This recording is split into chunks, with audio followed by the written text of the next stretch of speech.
Hi guys, welcome to The Loop, where we talk about how content creating is interwoven with real life. My name is Jonathan. I'm not going to be doing this alone. We've got beautiful Dara right here. Oh, wait, what was that look like? Are you confused? No, I'm not confused. I'm not confused. Hi guys, my name is Dara, and I'm also going to be talking about. I mean, obviously, that's why you're sitting beside me. Oh yeah, so. Jeez. All right, we've got two incredible guys right here in the studio. I'm just going to read their bio just before we introduce them, like officially. All right, EDEM Victor. Did I get it right? Is it EDEM? Yes. All right, EDEM Victor is a content creator, a video director, a producer. He's directed and filmed some of the most viral social media content. His signature logo at the end of his videos, visuals by EDEM Victor, have earned him massive recognition internationally. He was a nominee at the last EMVC Awards as Best Social Media Content Creator.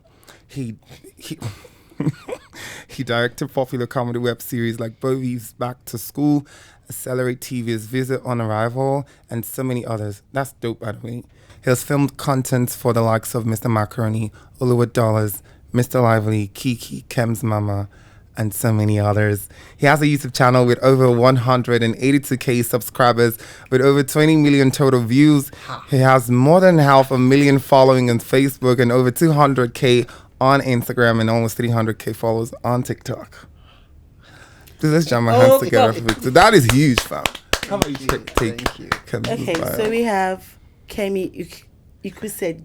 I knew it was going to be Ikushedu. Oh, really? Okay, Kemi Ikushedu, better known as KEMZ Mama or Momiwa, is an actress and content creator, popularly known for her role as Momiwa in Mr. Macaroni's skit series, and have grown to be one of the top female content creators in Nigeria.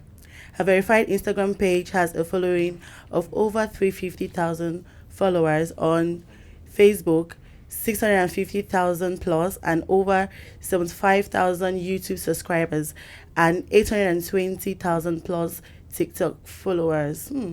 That's huge. Oh, it's huge. You guys don't know how huge that is. It's huge for both you guys. Thank you so much for joining us on the show today. I hope you're ready for this because this is about to be a journey. All right. So on this episode, we're talking about women and sexuality in content creation. So I'm just going to establish context. Talking about sexualizing women in the skit industry. So I wouldn't say that it's a fact, but I'm just going to throw a question. So sexualizing women, of course, that means to see women and just think of sexual things. Is that an exact word to use for that? But like seeing women and the only thing you think, like in a layman way, you say woman and you only think of sexual things to do with them. That's just it. So now I will throw a first question to you, KEMZ. I think I can start with you. No, this just like to just water the ground. What inspired skit making for you? Lack of acting job. I like that. Really, that's really it. Yes, that's it. Let me know, like, I think loving auditions like mad. We be going for auditions. So Did you study theatre arts and no accounting. Hey, so you're supposed to be somewhere in the banking sector doing some accounting up and down. But I think you went for a theatre school or something. Yeah, I went to Royal Arts. I went to so many conferences, all these trainings and things like that, acting trainings. Yeah. So now, Victor, straight question to you: do you think the skit making industry sexualizes women? I don't think the industry sexualizes women. I think some skit makers. So you can't just say the industry. You know, there are some people that there's a way that they make their videos. Okay. They have to. Everyone has a way that they make people laugh. So they have to, if it has to involve women, there's a way you need to see the woman in the video. Any way to pass their message, as long as they don't go overboard. So you agree that the industry doesn't sexualize women, but then I don't agree that the industry sexualizes. But then you agree that some people in the industry, in the industry, there's a way they have, like, they make their videos. So it's not like they sexualize women. Okay. It could just be the way they pass their own message to make it funny. How about you, KEMZ? Most times, I just feel like content creators are looking for ways to attract the audience. So those few skit makers that sexualize, like that, show some certain parts in a woman, to tell a particular story, is because they're trying to, make the audience watch that video. Most times, a lot of people will not watch your video if it's not attractive. Just to add to what Kim said, like she said, to attract. Take for example, if you see a thumbnail that has like probably a cleavage or a cleavage, I don't know if It's cleavage, is okay, the cleavage. If you see a thumbnail that has a cleavage and you see a thumbnail just a guy, which one would you click? Not true now. But actually, of course, obviously, cleavage. So it could just be that, okay, it is just for you to just see this video. And at the end of the day, you might even watch that video and not even see the thumbnail. That right. You could not even see that particular image in the video. So it's just to catch the eye. Sometimes it's just, if people see this thing, they will just watch the video. Yeah. That's just it. Now, does it have like a negative effect on the ladies off camera? That's sexualizing men too. Okay, I won't say it has a negative effect, because first of all, these people, you need to understand that they're adults. You were told that, okay, this is what we want to do. You still went ahead to do it. I'm not saying that, okay, at the end of the day it didn't come out. Probably some of them that didn't come out really well, like telling ladies to show, like, expose some of their parts at the end of the day, but then you have there's always a choice. You can always say, no, I won't do this, I won't do that. If you're not comfortable with it, you just say no. And I feel like some guys, they show themselves now. You see some of them wearing just boxers. What are they trying to do? But is there... They're showing something. Obviously. But is there too much skin at any point? Where's the thin line between too much skin in creating content generally? I feel like it still goes down to the type of content that you're creating. Sometimes there are people that create content to educate, and while educating, they have to show certain things. Yes. I've been on a Christian movie. That's even my first part.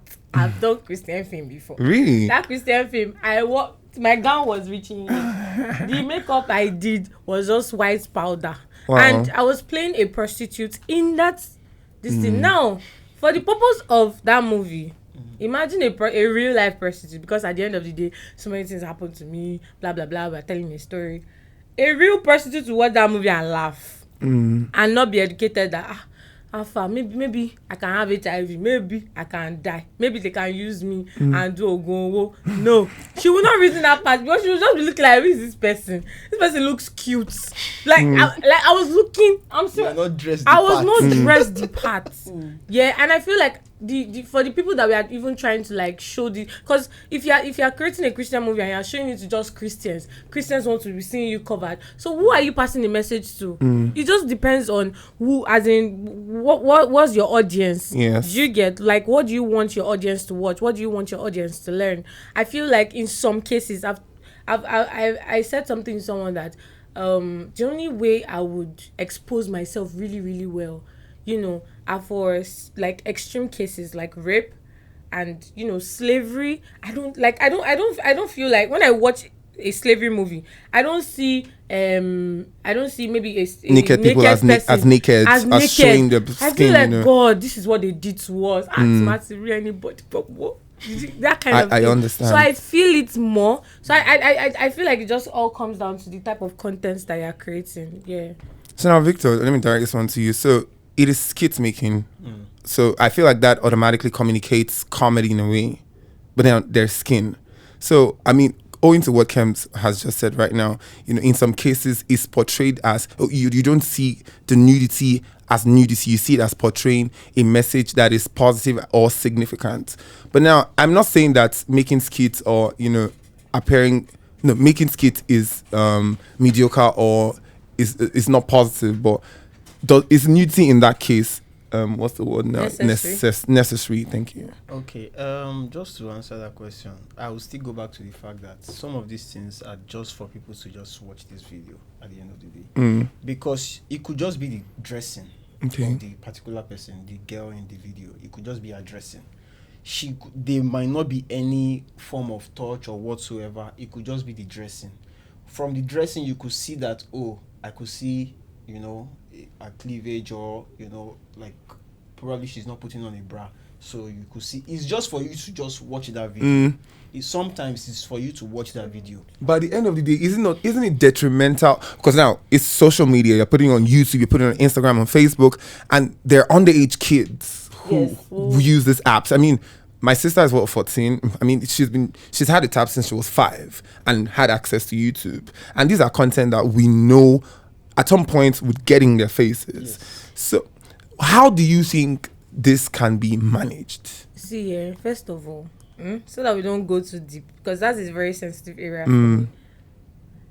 I did not have tab when I was small. Obviously. and when I was playing mommy and daddy, I thought the person touched me. You don't get it. I understand. Without social media, we were doing things. And I don't even feel like your sister should have even had a tab by that time. Before I had a phone, my mom first of all bought me when I was in Queen's College. And before I went, because I was in boarding house, so anytime I'm at home, I use Visa phone, that small Visa phone. And when that Visa phone got spoiled, she bought me another Visa phone. She didn't upgrade me. Do you get? Okay. I had a phone that could browse when I entered uni, because for assignments I need to.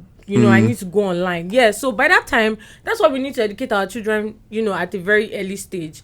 And also, do not put them, put certain things to their faces. I'd already watched, I'm so sorry, I didn't be muted. I watched porn when I was small. Do you get? I came home, my siblings, maybe one of them watched it or something. DVD. Nepa brought like DVD rolling.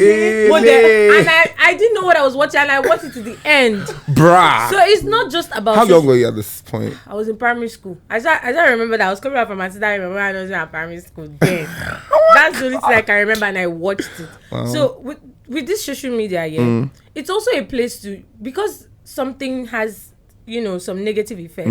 It has a lot of advantages. Right. Yeah.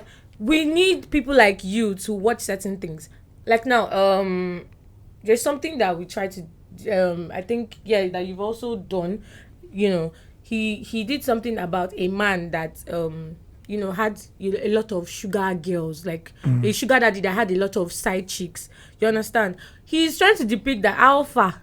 See what this man is going through. It's still comedy, but he's still trying to show that look at what these people are going through. It actually exists. And the girls were looking sexy. Do you get? We're looking sexy, yeah. And that's how it is real life. They have to portray the story the way it is. So the audience, our audience is not just 5-year-olds. We're not just targeting the young and saying, no, we must spoil your mind. We must know. Sometimes, you can, even these 5-year-olds, they will learn. So at the end of the day, that's why I feel like most kit makers should just have a moral to whatever they are trying to sell. Right. At the end of the day, no matter what you show, have a moral, so that at least person, if person, that's something that you're passing. At the end of the day, you can't. Okay, I see a lot of people. I'm so sorry. I see a lot of people saying, daddy was using girls that have big this thing. But let me tell you the truth. Me that I have big kidney and I'm outside. It's all these married men that used to stop me. And misbehave. That's the truth, and we need to show it so that these people, they will know that yes, so this is what is happening. Daddy is with another woman. Do you think it doesn't happen? It happens now. There are men that will leave their wives. They will go and be with another woman. It happens. Most of our fathers, I'm so sorry. No. That's doing it happens. Yeah, so we need this audience to see. Now, it is now our job as adults to protect the young, to control whatever they see. That's just because with or without this social media, I'm a rank. Yes. No matter what. So it's just the training. No matter, even if you don't tell your parents, you will see some certain things. So it's just up to you, to educate your children that, okay, this is what, whenever you see this thing, know that this is the way, that is the way. Yeah, that's just what I feel. And then I feel like social media too could also help, because for example, take YouTube. Before you post on YouTube, you have an option for kids or not. This is, you only see this on YouTube. So you don't see that on IG. Okay, and obviously, so as like a young person, like 10-year-old, if you're not up to 18, you will not be able to see the videos. So if other social media platforms add options like this. No, I'm sure that Instagram has an option for that. There's a certain age that you cannot open an account, but I'm sure that it's very easy to bypass. Right. Just fake an age and just go But on then it. again, even with this option, it's still they are still going to see it. Right. So, Yes. Obviously. But like True. she said, it's just the message you are passing with this type of content. So this thing in movie industry, let me go to movie industry. When they say sex for roles, do you think it also happens in skit making? I think it happens everywhere. It actually does. Okay. Everywhere. Banco, Kenyo, some of them don't want to see something before they give you something. So I think it happens everywhere. It's just a normal, it's something that we need to change as human beings generally. So it's not just for skits. People do it, yes, for skits, for movies, and no, and it's shunned against. But in our own industry, I don't think we have a proper setup to deal with these directors and producers or even actors that ask for these things from people. We don't just have a proper setup. If you do that kind of thing in the bank, you understand, and you go to the proper authorities, report to HR and stuff. but They'll who do we have to go to in this our end? Yeah, that was going to actually lead to my next question. How do you think it can be curbed? Because it does happen, Victor.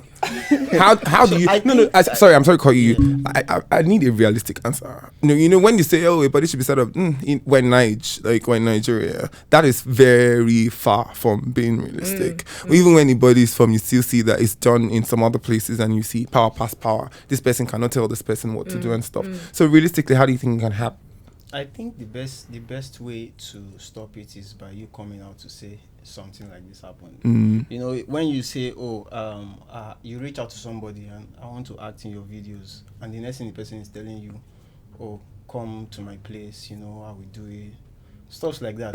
You should be able to put out information like that and say, because the more these things come outside, I don't think. But people are desperate. I mean, I want a role. For example, who now? And that's if you want to do it. Oh, really? Yes. But then I think we shouldn't bank on that. You know, for like a young person, you said the reason you ventured into skit making is because movies didn't work. Yeah. What if like the only opportunity you got to make, say, your first skit video was to have sex for that role?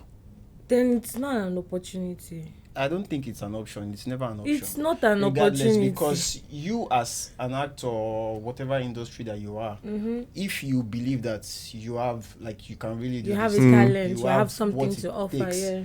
It could just be one opportunity. It could just be one. It could just be one scene. It could be just like a waka pass self. You could do that.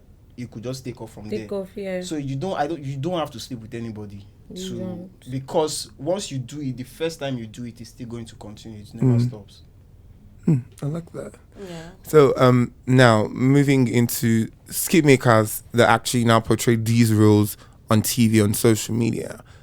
Sometimes I like to believe that this is not how they are in real life. For example, Mr. Macaroni, of course, obviously, we know that that's not who he is in real life. But there are many other guys, I wouldn't want to call names, that, you know, showed themselves in that light as being very promiscuous, you know, making videos, oh, I want to touch you, I think, you know, there are sex scenes and, you know, all of that.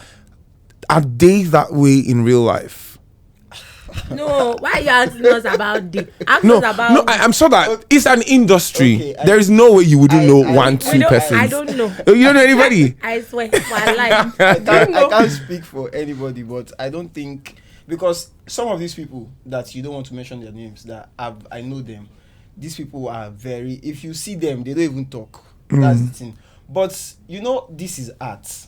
You know, art is, you have to express. Yeah, embodying another So person. it is, once, take for example, Mr. Macaroni, you know that the character is, he follow different women. Yeah, but this is somebody that outside this character, you will not even, don't even see. Like they're almost like two different So persons. it is more of once okay, the camera is on me, it is a different person. Outside the camera, it is a different person. And because it's a skit that's, you know, real cause. Do you understand?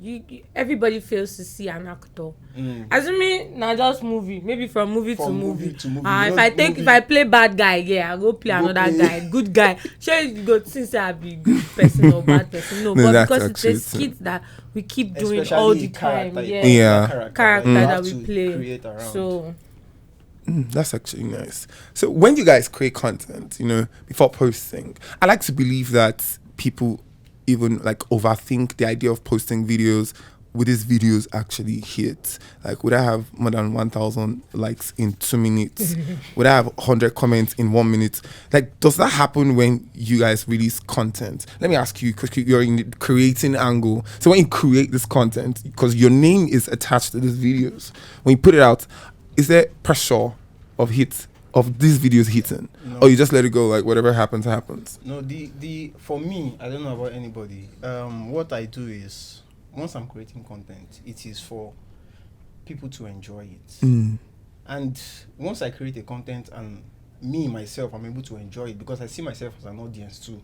Because I feel like once I post a video, I can go online and see that particular video, regardless of me being the creator of that particular video. So if I'm able to enjoy what I'm doing, that's the joy for you. That's the joy for me. And I feel like once you put out content, you should just allow it. Like, you know that, okay, this is what I'm putting out. People should be just like, don't put too much, because at the end of the day, once you start putting expectations that, oh, if this video doesn't have 50,000 views, man, it's a failure. You know, once people start thinking like that, you're not thinking as a creator. You are more of thinking like consuming something. You know, you are now thinking, are people seeing this video? That's the funny thing. Like, you can see. But shouldn't you, as a I mean, I feel like I should bother with if my video actually hits. I don't know. It is, yes, it is very important. But the most important thing being a creator is to actually enjoy what you do. That is the most important thing. Because once you start enjoying what you do, that is when the results, whether it goes well or not, it doesn't affect you.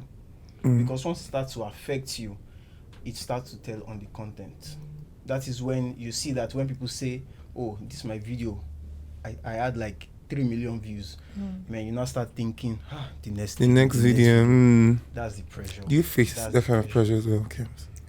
I feel I feel like I have like two different, phases to it. The business aspect. Exactly. The business aspect of it, let me know, like, mama. But the acting aspect of it and making people laugh, most times I don't, like, as far as I release the content, I'm already okay. I'm fine. If I know that the content is good, I'm good. In fact, when I even get response from like 2 or 3 people that like you hold dear to you. That I hold dear, I'm fine. Even if people don't comment, I'm fine. I'm good. Because I feel like with content, what people can relate with, sometimes they might be going through a particular thing. In fact, it can even be a trend. That's why people will relate more to a trend. Do you get? Sometimes people might not just comment or watch that video because it's not something that they are currently going through or experiencing. Yes, but let's one news about domestic violence go around and somebody should go and create content on domestic. It will move because everybody is already feeling compassionate as at that point. Do you get? Or maybe something about suicide or something. You see that everybody will start relating. But generally on your own, if you think of a concept and you just push it out there, you know what? I want to talk about men that go through domestic violence, and it's not really going. It's not. That's not what's happening at that point in time. That's not what people are really experiencing. A lot of people might not watch it. But I feel like if you consistently post content that you just enjoy and you love, you'll be fine. If you start thinking about views, I'm serious. It goes for everybody. Even at your workplace, if your boss is not telling you well done, you'll be feeling bad. But me say they work hard. They work hard. If you be say your boss self, they go through something else. Yes. So generally, I feel like if you're happy with your content, just put it out there. So what's the thing like between clout chasing and creating content? Because I like to believe that. Good, I'm very wild in my thinking, but like, when there's like you said, like domestic violence, circulating, you see content creators, they rush to make videos in that theme, threaded around all of that. So where's the thing line between trying to pass a message with any societal ill and just rushing on a trend because you want people to buy into it in that moment? I think that one is very difficult to answer because as a content creator, you are inspired by things around, Right. whatever happens. So it could just be domestic violence. Mm. Something happened around domestic violence. You as a content creator, something is around already. Your head is already thinking about it. You could just be sitting and you could just see the video. Man, I need to do something about it. So it could just be your thinking that I need to, do something in that thing, yes. So it could not be about clout or anything. So it could just be you as a content creator. You see something that you feel like you personally need to send a message across. It could be rape or whatsoever, any other thing. As a content creators generally, your head is always on boots. Yeah. It's always open for ideas, always open. So that's just it personally that I feel. So I don't think about societal issues like that. I don't think about it as clout. I feel yes. I don't think content creators they do cloud chasing. I don't feel like they do cloud chasing. No, I actually didn't say they do, but I'm just saying like is there cloud chasing in it? There are people that still want to be relevant. Right. They don't create content. They just want to be relevant. They'll just come online, say something, they'll see something, they'll say it. They're not educating anybody on anything. They just want I feel those are cloud chasers. Okay. But for content creators, even if we hear something, we see something and we are inspired, I think it is enough, because what we do is to create. That's our work. That's what we keep doing every day. The work any little thing we see that we can create content about, we create the content. So when breakfast was going up and down, when our boy will call this thing don't cast. So, and also based on his own experience. So I feel like anything can happen. Yeah. You got any question for him? Now, I was going to talk about you, Victor. Visuals by Victor. How long do you take it to start up directing or creating videos? Did you have to go for extra lessons? Is it what you studied? Was it a hobby? You just like to create? Were you born with it? It was more of boredom. Really? Wow. This neighbor, I had where I was staying before. Okay. So there was this other person. He was into events coverage. Okay. So I used to go to his shop. It was a nice place. It was AC. Where'd you grow up in? Odba. So it was a nice place. It had AC, and in my house there's no AC there. So you used to steal somebody's AC. So it's just go there and chill, and just basically, and there was one pop-up that he buys. Bruh. Everything was just, it was not because of... How long ago was this? Probably 2014. That's a long time. I think 2014. So they now wanted to move from there. Okay. So he said he was moving to another place. So I now told my mom that, okay, I want to just learn this. I like the big cameras that I see. So I want to learn this work. So he now said that they don't do training, but he knows somebody. So it was from him. And I went to, basically it was just event coverage, no content. It was just naming all this burial. Damn, the way you made burial sound right now. It was more of naming burial, weddings. I get it. With those VHS camera where, you stand from morning to night. At the end of the day, no food. Bruh, finish. Tell me about it. Events like that. And then I think it was one day I was just on Facebook. I was just scrolling and I saw Aki Alabi. Aki Alabi films. I was like, I like this man. Okay, so I sent him a message on Facebook. There was no response. Then Aki Alabi, we were looking for Aki Alabi. At that time, while looking for Aki Alabi, we moved from Odba to college. So we had to now stop looking for Aki Alabi to settle down in college. So there was an actual search for Aki Alabi. There was, we were looking for a way to contact him because on Facebook it was not picking. There was no response. So why we were just I think a friend of my mom, they were just having this discussion that we're even looking for this person, and they say his studio is in this street now. Hey, same streets that we moved to. Are you joking? So then we went to the place, we saw him, and that was how I started working with Aki Alabi. It was supposed to be for 6 months initially, but the 5th month, I not feel like I never know Jack.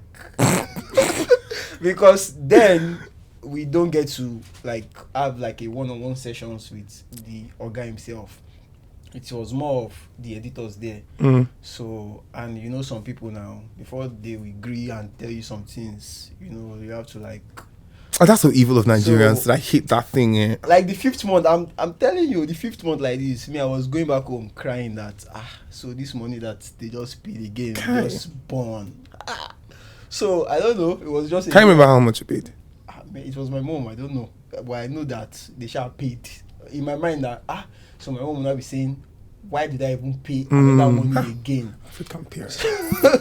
So then the 5th month, now I think Akialabi invited me to the office and I said, oh, since your house is in this, so I'll just give you the key, so you'll be the one to come and be opening the office and just arrange before everybody comes in.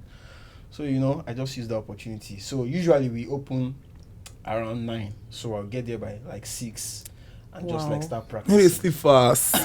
Sleep. First of all do sleep. So I just get there like 6 and start practicing what the editors did, like what I like. So I will just start practicing. Me, I didn't even know that in Akialabi's mind while I was there, he was thinking that You were learning as a learning. Ew. So like few weeks to the time that I was supposed to spend there, he just called me and said, oh, this video that we just did, we are going to edit. You've been learning. Obviously, I cannot say that I've not been learning now. By God's grace, you know, Aisha did well. And She's a smart kid. Oh, okay. I think we'll just do more than the original time. Because some of the editors there, they were leaving, so it just retained me. And I was with Akialabi for about 2 or 3 years. And so they live happily ever after. So it was from Akialabi, then I met Bobby, because then he edited It's a Day. I don't know if you've seen the film. No, It's I a have. Day. So we edited It's a Day. So from there I got to meet Bobby. So I started working with Bobby. Back to school? Like, no, not back to school. Just normal skits videos. Okay. You know, he shows. You know, started working from there, and then I think it was then I got to meet Dollars. But meeting Dollars, it was funny enough. At the time I met Dollars, I've not done like any personal video. Okay. So what I do then, you know, usually when we go on set, like music video sets, I take pictures just to at least let me post something, like people feel like I'm doing something serious with my life. So usually I just, you know, the cameras before they start, I will just say, that's my friend Tunde, please snap me. Maybe people don't say idea. So I will hold the camera like a way as if I'm shooting somebody, but I'm not shooting anybody. It's just so fun. So it was one of the picture Dollar saw, and in his mind, professional, guys okay. Bad. Oh. So he now sent me a DM and said, oh, that your picture, that video that you were shooting. I said, the video, it will soon come out. Yeah, let's do something. Because he wanted to submit like some videos for a TV station, but they said that he cannot use phone, that he should use camera. So then we did 3 videos. So he sent them the video, they liked it. He wanted to go back to his phone, but in his mind, I've started with this thing, let's just continue. Keep up the consistency. So that was how journey, basically. I was going to ask what was the first video, but then that was it. That was it. Dollars. So from Dollars to every other person that I've been working with. Wow, that's so inspiring. I'm inspired. Hopefully, who else is inspired? Honestly, that's very inspiring. Like consistency. Since 2014, I feel like someone like me, I've just given up at some point because, bro, I don't like stress. But now, coming back to, you know, what we've been talking about, how do you guys balance pressure in the industry? Like, pressure generally? Like, who is bigger than who? This person has bought Benz. Oh, God, I don't have a Benz. I think I need a G-Wagon. Oh, my goodness. Oh, his Who videos. they think that one? Oh, you gotta know that. You brought the wrong audience. This is all of us. As far as me, I don't chop. Wetin concern me? As far as we don't reach where we want to shoot, wetin concern me? Basically, I'm really surprised that people even think like. No, how can you be surprised? That's like because, like I said, when normal. you start as a content creator, as a human being generally, once you start to compare anything, that's where the problem starts coming. It's like the beginning of the end. Like once you start to compare, because you're no longer happy. You're no longer happy. You're rating your success like with somebody. You feel like you start feeling like you are not making progress. That's just the thing. Once you start to compare, You know, because sometimes you hear people say, this person not gets followers reach you now, but seeing views, you say, that's where, you know, people start thinking. Pressure's getting So I also worse. feel like, you know, people around content creators or around human beings should take it easy. You know, you should take it easy. It's not easy. People around human beings. I feel like you have something to say about that, KEMZ. I beg, may they take it easy. So how do you please. keep your circle? How do you keep your circle sane? Or how does your circle keep you sane?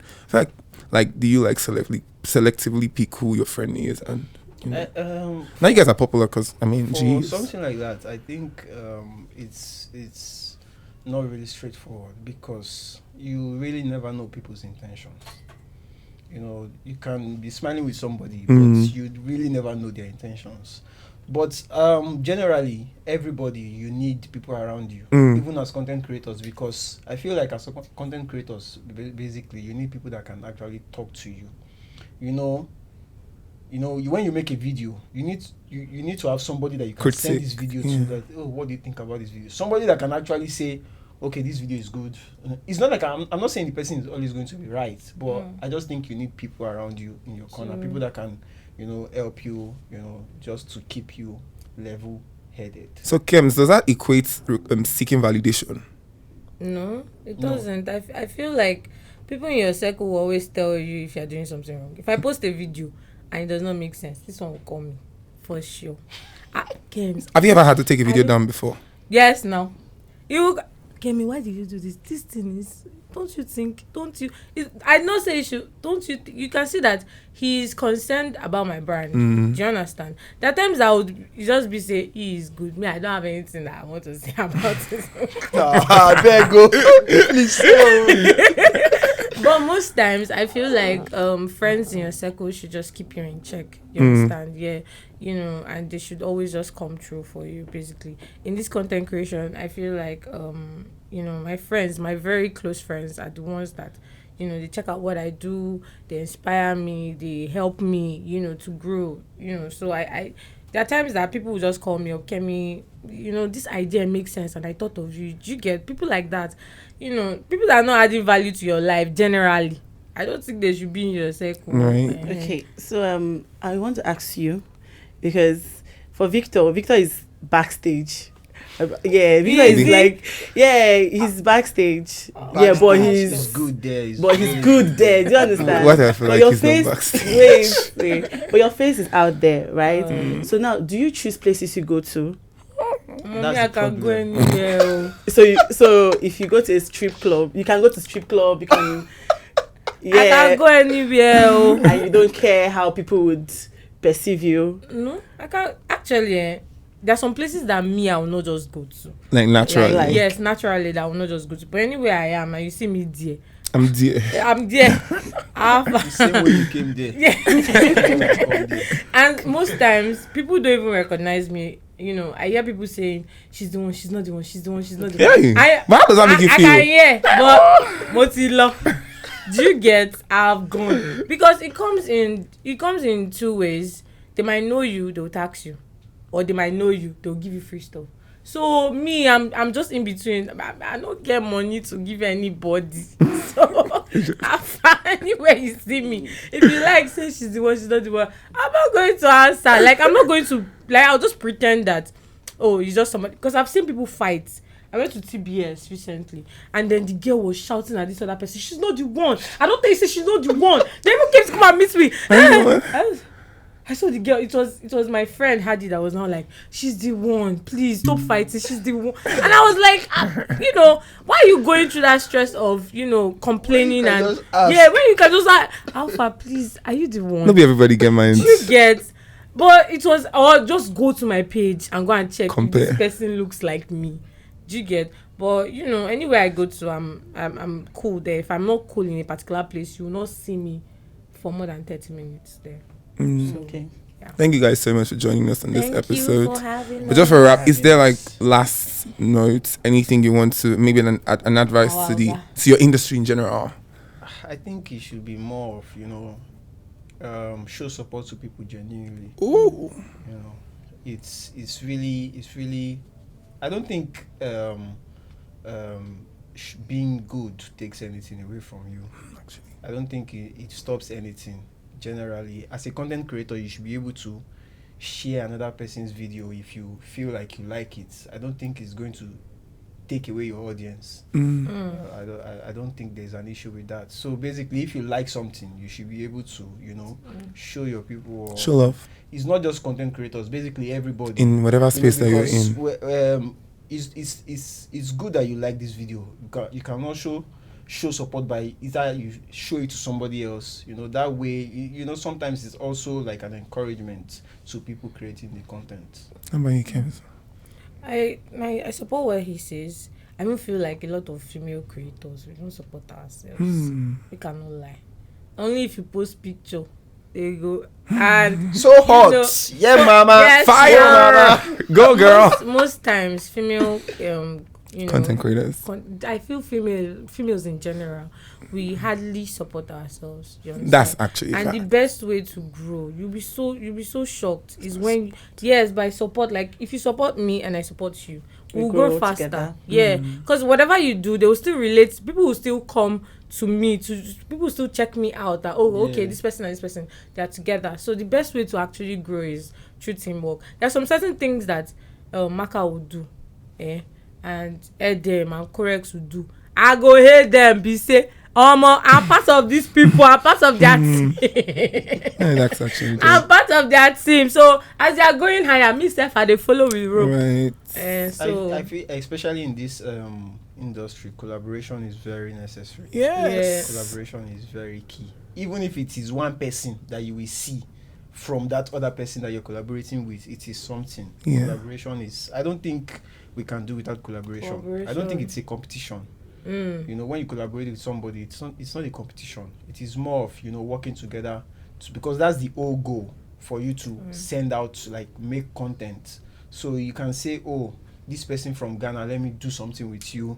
This person this is my fellow Nigerian person, let's work. I don't feel like there should be when you say you've not done something, I don't want to do something with that. I don't think that should more love, less ego. Was that like a summary of what we've been saying? Exactly. Thank you so much. All right, guys, we've come to the end of this episode.